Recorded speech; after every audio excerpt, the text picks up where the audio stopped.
Good morning बच्चों। पिछली worksheet जो थी 9th क्लास की वो हमने वर्कशीट नंबर 7 करी थी, जिसमें हमने माइक्रो ऑर्गेनिजम्स के बारे में पढ़ा था।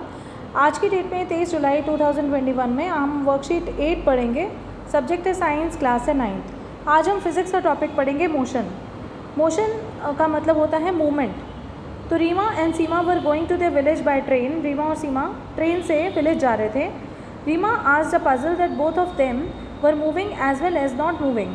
वो ये कह रहे थे कि क्या वो भी मूव कर रहे हैं। कई बार हम ट्रेन से जाते हैं तो हमें ऐसा लगता है कि हम भी चल रहे हैं। Seema said we are moving away from the railway station but not moving with respect to each other.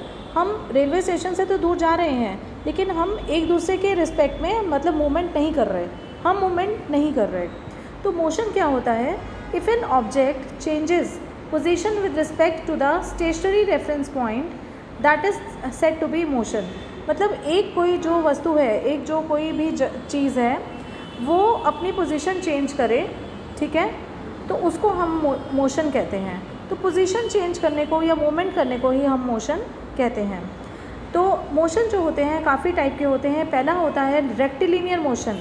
जो मोशन सीधी लाइन में किया जाए, जो मोशन सीधी लाइन में किया जाए, जैसे कार सीधी लाइन में जा रही है या ट्रेन सीधी लाइन में जा रही है, ऐसे वाले मोशन को रेक्टिलिनियर मोशन कहते हैं। और जो ऐसा मोशन जो कि सर्कुलर मोशन में किया जाए, जैसे हम लोग वो जो झूला झूलते हैं मैरी गो राउंड का, तो वो सर्कुलर मोशन हो जाता है। और एक ऐसा मोशन जैसे तुमने वो देखा होगा पेंडुलम अपने घर में, कि वो घंटा बजता है फिर वापस अपनी पोजीशन में आ जाता है। एक पोजीशन से स्टार्ट होता है और उसके बाद वापस उसी पोजीशन में आ जाता है। तो ऐसे मोशन को हम कहते हैं पीरियोडिक मोशन, ठीक है ना। और इसको हम लोग ऑसिलेटरी मोशन भी कहते हैं। क्या कहते हैं? ऑसिलेटरी मोशन, क्योंकि इसमें ऑसिलेशन होती है, ऑसिलेशन पर टाइम। जो भी एक पोजीशन चेंज होती है वो विद रिस्पेक्ट टू एक ही पर्टिकुलर टाइम पे ही वो वापस आ जाती है, तो इसलिए उसको ऑसिलेटरी मोशन भी कहा जाता है। पीरियोडिक मोशन भी क्या होता है? वो भी जो चीज़ बार बार हो रही है, जैसे जो चीज़ ये जो पेंडुलम वाला है वो इसमें भी आ जाएगा। When an object repeats its motion continuously on a definite path after a definite interval of time, मतलब एक पर्टिकुलर इंटरवल ऑफ टाइम में एक पोजीशन चेंज हो रही है, तो उसको भी हम पीरियोडिक मोशन कहते हैं।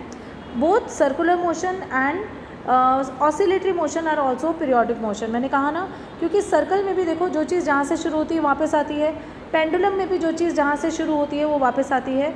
तो ये सर्कुलर मोशन और ऑसिलेटरी मोशन जो हैं वो पीरियोडिक मोशन के अंडर ही आते हैं। फिर हम कहेंगे कि डिस्टेंस क्या चीज़ है। डिस्टेंस जो होती है कि जितने हमने मूवमेंट करी, सपोज़ यहाँ ए से लेकर बी तक जितनी हमने मूवमेंट करी, वो उसकी जितनी दूरी है उसको हम डिस्टेंस कहते हैं। जैसे अगर कार ने ए पॉइंट से शुरू करा और बी पे गए और इसको जाने में कितना रास्ता हमारा तय हुआ, उस रास्ते को हम क्या कहते हैं, उस दूरी को हम क्या कहते हैं? डिस्टेंस, ठीक है।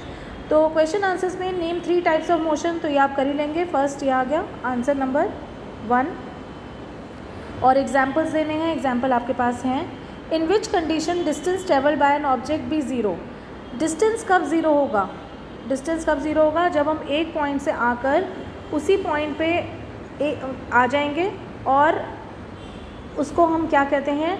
बेसिकली उसको हम डिस्टेंस नहीं कहते हैं, उसको हम कहते हैं डिस्प्लेसमेंट, ठीक है। जहाँ से शुरू हुआ वहीं उसी पॉइंट पे आ गया एक पर्टिकुलर टाइम के अंदर, तो उसको हम कहते हैं डिस्प्लेसमेंट। तो फिर ये किस कंडीशन में होता है? कि when we start from the one point and we end in the one point, ठीक है। नेक्स्ट क्वेश्चन है हमारा, your school is 2 kilometres away from your home. तुम्हारा जो घर है वो स्कूल से 2 किलोमीटर दूर है। If you go every day to school, how much distance will you cover in the 5 days। अगर एक दिन में 2 किलोमीटर तय होता है और आप हर रोज़ स्कूल जाते हैं, तो एक दिन में तो आप 4 किलोमीटर करते हैं ना बेटा, तो 5 दिन में आपका कितना हो जाएगा? 20 दिन का। तो आपका आंसर क्या आ जाएगा? 20 days, ठीक है। ये भी क्लियर हो गया। नेक्स्ट क्वेश्चन है, earth is continuously moving and rotating. आपको मालूम है अर्थ जो है वो लगातार रोटेट कर रही है, ठीक है।